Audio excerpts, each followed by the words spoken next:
नमस्कार दर्शक बंधु मो वास्तुविद भागीरथी बिंधाणी एवं मोर वास्तु संदेश चैनल को आपको स्वागत करुच्ची। जो दर्शक बंधु मैंने मोर ये वास्तु संदेश चैनल देखुं लाइक शेयर और सब्सक्राइब करूँ जहाँफल मोर उत्साह उद्दीपना बढ़ी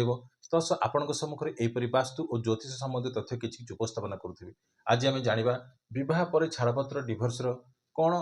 योग अच्छी ताहा आपण सहज उपाय आप जापर जदि आपण पाखे निजस्व जन्मकुंडली अच्छी आपको मुझे सहज उपाय बतेबी केतेटा 5-6टा पॉइंट बतेबी जदि ता भितर जदि 3-4टी पॉइंट आप कि 3-4टी पॉइंट जदि मिसुची ताहले आप जापर जे एभलिया जोग अच्छी से कौन करेंगे ना मैचअप कुंडली कराइबे। तो पुरुष जदि होते झींकर जदि होते पुरुष कुंडली मैचअप करें जहाँफल कौन हो परेशानी तो अच्छी आगक आप जापारे तथापि आप कौन ना सजग रे। ये आपन गोटे दुईटे कुंडली नहीं गोटे उदाहरण स्वरूप नहीं विवेचन करेंगे गोटे भाव को आपको बुझेबी तो क्यों क्यों भाव को आप देखिए विशेष करके सहज उपर आप जापर ये नहीं कौन नीच ग्रहर माने क्यों राशि कौ ग्रह नीच अर्थात ये कौन रवि तुला राशि नीच चंद्रमा बिछा राशि नीच 8 मान कौन बिछा राशि मंगल हूँ ना कौन कर्कट राशि नीच बुध हूँ कौन ना मीन राशि नीच गुरु कौन हूँ ना आपंकर कौन हूँ ना मकर राशि नीच आउ कौन ना कन्या राशि आउ आसला कौन वृष राशि शुक्र कौन अच्छी ना कन्या राशि रे नीच आउ शनि आसला कौन ना मेष राशि रे नीच राहु धनु मीन आउ कौन आसला ना बिछा राशि रे नीच केतु कौन आसला ना मिथुन कन्या आउ वृष राशि रे नीच। तो आपन को बतैली जे एटा होची नीच एभलिया उदाहरण आप नेले कौन आप सहज जानी पारे आप कुंडली सहित मैचअप करेंगे। तो आपको बुझे देखो बह पर छाड़ समस्ते चाहती बह पर सुख शांति रही किए चाहती जे कौन परेशानी आसू जहाँफल छाड़पत्र आ डिभोर्स हो आज डे एमती हो जाते केते जन ये छाड़पत्र डिभोर्स चली मात्रा बढ़ी जाइए कोर्ट गुड़ाक सब माने कौन केस भी बढ़ीगला। तो आप सहज उपर आप बुझाऊँ देखूँ उदाहरण स्वरूप ये गोटे लग्न कुंडली कौन ना कर्कट लग्नर गोटे कुंडलीटा यहाँ कहीं 4 लिखाई ना तो यहाँ प्रथम द्वितीय भाव तृतीय भाव चतुर्थ भाव पंचम भाव षष्ठ भाव सप्तम भाव अष्टम भाव नवम भाव दशम भाव एकादश आउ कौन द्वादश भाव आपन विवेचन करनी कि गोटे पॉइंट को आप धरतु ए भितर कहीं ये जो बह पर छाड़पत्र कौन हो बह पर हो तो आप कौन करेंगे सप्तम भाव को कौन करेंगे ना पॉइंट आउट करूँ कौन ना सप्तम भाव यहाँ हूँ कौन कर्कट लग्न आउ यहाँ हूँ कौन ना कौन कन्या राशि है। तो ये जो रहा प्रथम देखिए सप्तम भाव को देखिए कौन देखिए ना सप्तम भाव को देखिए सप्तम भाव में जदि नीच ग्रह सप्तम भाव में जदि नीच ग्रह थी किंबा सप्तम भाव पाप कर्तरी थी सप्तम भाव पाप कर्तरी थी अर्थात दुई पटे कौन थी ना एपटे सप्तम भाव जो तार दुई पटे जदि आपंकर कौन थी ना कौन पाप ग्रह कौन रवि मंगल राहु शनि केतु ये जदि भाया आप ग्रह बसी थे यहाँ कौन ना कौन करते ना बंधन भितर बांधि देते बुझीगला। तो ये हूँ कौन पाप कर्तरी भितर थी आ सप्तम भावर स्वामी किए आप कुंडली खोलते ये भाव को देख सप्तम भाव यहाँ हूँ लग्न लग्नर प्रथम द्वितीय तृतीय चतुर्थ पंचम षष्ठ सप्तम सप्तम भाव जो लिखाई सप्तम भावर स्वामी किए ये ना शनि सप्तम भावर स्वामी जदि आपंकर से भी जदि नीच थी कौन ये देखो नीच भी अच्छी देखो गोटे उदाहरण स्वरूप नहीं गोटे मैंने बनई दशम भाव स्वामी किए ना शनि दश मकर राशि स्वामी किए शनि सी भी कौन ना मेष राशि नीच अवस्था अच्छी। तो ये भी कौन सप्तम भाव स्वामी जदि नीच अवस्था थी कौन हम आहरी कौन ना से जो सन्देहटा को आहरी कौन मैंने कौन ना आहरी कौन बढ़ईदेला बुझीगला। तो ये हूँ कौन ना सप्तम भाव स्वामी सप्तम भाव कौन जदि मंगल जदि कुंडली जदि मांगलिक हो भी कुंडली जदि मांगलिक हो देखो मुझे आपको बुझे गत किसी एपिसोड रे मंगल कौ कौन भाव ना आपंकर लग्न चतुर्थ भाव आपंकर सप्तम भाव आपंकर अष्टम भाव आ द्वादश भाव जब आप कुंडली थी ताहले कौन हम कुंडलीटा कौन हो मांगलिक देखो ये मांगलिक अवस्था अच्छी ये कौन हो कुंडली जदि मांगलिक अवस्था अच्छी सहित कौन हम जदि मंगल मंगल जदि एबे जीवा आपण टिके डीपली जीवा मंगल जदि कौन उग्र किंबा क्रूर नक्षत्र नक्षत्र को पलि आसिले उग्र किंबा क्रूर नक्षत्र अर्थात उग्र नक्षत्र कोटा कोटा आसो आपणकर भरणी नक्षत्र आसो तापर आसो आपणकर कौन आसो 3टी अर्थात पूर्वा फाल्गुनी पूर्वा षाढ़ा आउ कौन आसो ना पूर्वा भाद्रपद आउट आसो मघा कोटा कोटा पूर्वा फाल्गुनी पूर्वा षाढ़ा पूर्वा भाद्रपद तापर आसीबो आपनकर कोन भरणी नक्षत्र तापर आसीबो आपनकर मोघा नक्षत्र ए जो कहले आपनकु केतरे नक्षत्र कहली पांचटी नक्षत्र जदि ए पांचटी नक्षत्र रे आपनकर कोन थिबो मंगल जदि थिबो ए नक्षत्र जदि आपनकर कुंडली रे थिबो जदि आपन डीपली टिके जिबे मंगल जदि आपनकर ए नक्षत्र थिबो ए जो पांचटी नक्षत्र कहली जदि ए भितरे थिबो निश्चित आपन जानिबे एटा कोन ना आहुरी कोन संदेह को आहुरी कोन कर दोची आहुरी क्लोज कर दोची जा आपन भाबुथिन ए जो टॉपिक अनुसार एटा आहुरी कोन संदेह को आहुरी कोन क्लोजनेस कर दोची आ क्रूर नक्षत्र कोटा एटा आसिला उग्र नक्षत्र क्रूर नक्षत्र आसिला कोन ना आद्रा नक्षत्र तापर आपनकर आसिला अश्लेषा नक्षत्र तापर आसिला आपनकर मूला नक्षत्र तापर आसिला आपनकर कोन ना ज्येष्ठा नक्षत्र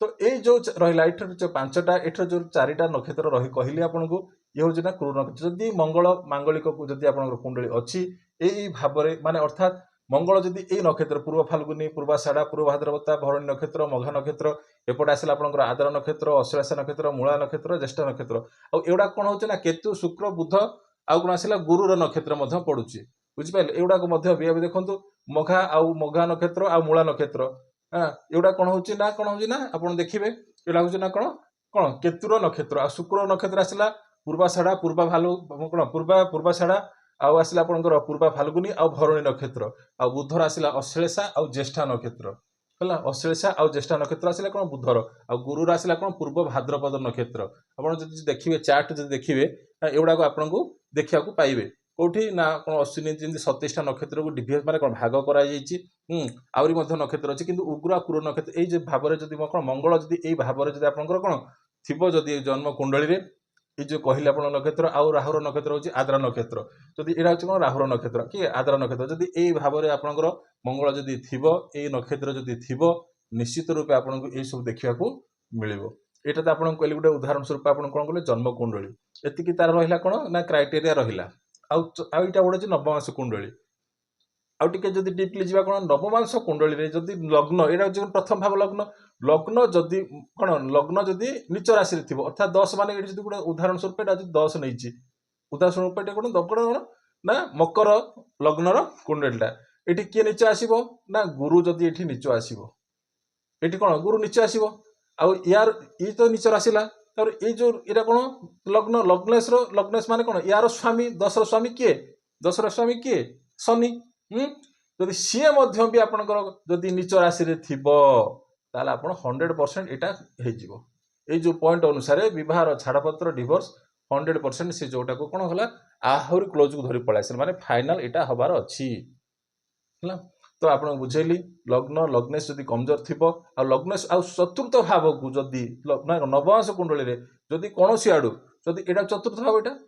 कौन नवमांश कुंडली कौटा चतुर्थ भाव यहाँ यही भाव को जदि कौन आड़ू जदि पाप ग्रहर दृष्टि जदि चतुर्थ भाव को पड़ुची तो विवाह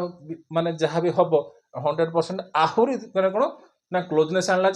मैंने 100% हो घटित हम तो से चतुर्थ माने कौन सुख भाव चतुर्थ भाव सुख जो विवाह हे आप कौन सुख अनुभव करने चाहते पति पत्नी पति माने कौन मध्य जदि यहाँ जदि माने कौन दृष्टि पकेब पाप ग्रह दृष्टि ये तो पाप ग्रह अच्छी नीच राशि अच्छी किंतु आहरी जदि कौन यहाँ शनि आसला जदि राहुर कौन दृष्टि जदि पड़गला हाँ जदि भावतु ये जदि ये राहु बसीगला मैंने कौन 1 2 3 4 5 पंचम दृष्टि आहरी परेशानी देदेला माने विवाह पर छाड़पत्र डिवोर्स योगटा आहरी कौन है कौन पाखी आसला माने निश्चित 100% हम आपको बुझेली कौन क्या देखिए ना सप्तम भाव को देखिए सप्तम भावर स्वामी को देखिए सप्तम भावर स्वामी जदि नीच अवस्था अच्छी कि सप्तम भावर दुई पटरे जदि पाप ग्रह बसुंच ताहले भी कौन हम ना बंधन कले क्या बांधिले ना सप्तम भाव को बांधिले माने जड़े एपटू माने टाणुची जड़े सेपटू टाणुची मैंने आप कौन हे मझे कौन अवस्था हम जमीती एमती है ये भाव हूँ सेमती तो सप्तम भाव कौन है रहा तार सप्तम भाव स्वामी जो भाव में बसी सप्तम भाव स्वामी जदि नीच अवस्था आसला कि सप्तम भाव स्वामी को जदि कौन पाप ग्रहर दृष्टि पड़ा से पीड़ित अवस्था है बुझीगला तो आप बुझेली आउ सप्तम आउ कौन कुंडली जदि मांगलिक थी आहरी से कौन है यहाँ आहरी कौन पाखे आसला हाँ यहाँ 100% घटिया जाऊँगी जदि मंगल जदि उग्र कि क्रूर यहाँ हूँ कौन यहाँ हूँ आप उग्र नक्षत्र यहाँ आसला आपंकर क्रूर नक्षत्र नोट करेंगे यहाँ टे आप जानापी जदि यही नक्षत्र जदि मंगल बसी ଆଉ ତତ୍ସହ କ'ଣ ହେଉଛି ନବାଂଶ କୁଣ୍ଡଳୀର ମାନେ କ'ଣ ନବାଂଶ କୁଣ୍ଡଳୀ ଯଦି ଚତୁର୍ଥ ଭାବରେ କିମ୍ବା ଲଗ୍ନ ଯଦି ଲଗ୍ନ ତାର ଯଦି ନିଚ ରାସ୍ତାରେ ଅଛି ଆଉ କ'ଣ ହେଉଛି ନା ତାର କ'ଣ ଲଗ୍ନେଶ ଅର୍ଥାତ୍ ଏଇ ଭାବର ସ୍ୱାମୀ ଯଦି ନିଚ ଅବସ୍ଥାରେ ଅଛି ଦୁଇଟା ଭିତରୁ କୋଉଟା ବି ହେଲେ ଯଦି 3-4ଟା ପଏଣ୍ଟ ଆପଣ ପାଉଛନ୍ତି ତାହେଲେ ଆପଣ ଜାଣିବେ ନିଶ୍ଚିତ ରୂପେ ଏହା ଘଟିବାକୁ ଯିବ କିମ୍ବା ହବ ଆପଣଙ୍କର କୁଣ୍ଡଳୀରେ ଏଭଳିଆ ପରିସ୍ଥିତି ଅଛି ଆପଣ ସହଜରେ ଜାଣିପାରିବେ। ସେଥିପାଇଁ କ'ଣ କରିବେ ନା ବିବାହ ପୂର୍ବରୁ ମ୍ୟାଚ କଣ୍ଡିସନ କରିବେ। କିନ୍ତୁ ଏସବୁ ଜିନିଷ ଦେଖିଲେ ଆପଣ କେମିତି ଯେ ଆପଣ ବୁଝେଇଲି ଯେ ଛାଡ଼ପତ୍ରର ଯୋଗ ଆଉ ଡିଭୋର୍ସ ହେବାର କାରଣ କେଉଁ ଗ୍ରହ ଦାୟୀ ଆଉ ଅର୍ଥାତ୍ କ'ଣ ପୁରୁଷ କୁଣ୍ଡଳୀରେ ଯଦି ଶୁକ୍ରକୁ ଦେଖିବେ ଆଉ କ'ଣ ପୁରୁଷ କୁଣ୍ଡଳୀରେ ଶୁକ୍ରକୁ ଦେଖିବେ ଆଉ ଝିଅ ସ୍ତ୍ରୀ କୁଣ୍ଡଳୀରେ କ'ଣ ଗୁରୁକୁ ଦେଖିବେ। ଯଦି ଶୁକ୍ର କିମ୍ବା ଗୁରୁ ଯଦି ବି ପୀଡ଼ିତ ଏଠି ଦେଖନ୍ତୁ ଶୁକ୍ର ଏଠି କ'ଣ ଅଛି ନା ଉଚ୍ଚ ରାଶିରେ ଅଛି ଏଠି କ'ଣ ହେଲା ଶୁକ୍ର ଉଚ୍ଚ ରାଶିରେ ଅଛି କିନ୍ତୁ କ'ଣ ନା ପାପ କର୍ତ୍ତରେ ଭିତରେ ଅଛି ଦେଖନ୍ତୁ ଏହାକୁ ମଧ୍ୟ ବି ବାନ୍ଧିଦେଲେ ଶୁକ୍ର ମାନେ କିଏ ଦାମ୍ପତ୍ୟ କ୍ଷେତ୍ରର କାରକ ଗ୍ରହ କିଏ ଶୁକ୍ର ଆଉ ଏପଟରେ ଯଦି ଆମେ ଦେଖିବା ଗୁରୁ ମଧ୍ୟ ବି ପାପ କର୍ତ୍ତରେ ଭିତରେ ରହିଗଲା ମାନେ ତାକୁ କ'ଣ ଦୁଇ ପଟରୁ ବାନ୍ଧିଦେଲେ କିଏ କେତୁ ବାନ୍ଧିଲା ମଙ୍ଗଳର ବି ବାନ୍ଧିଲା ଏପଟେ ଆସିଲା କ'ଣ ଆସିବ କ'ଣ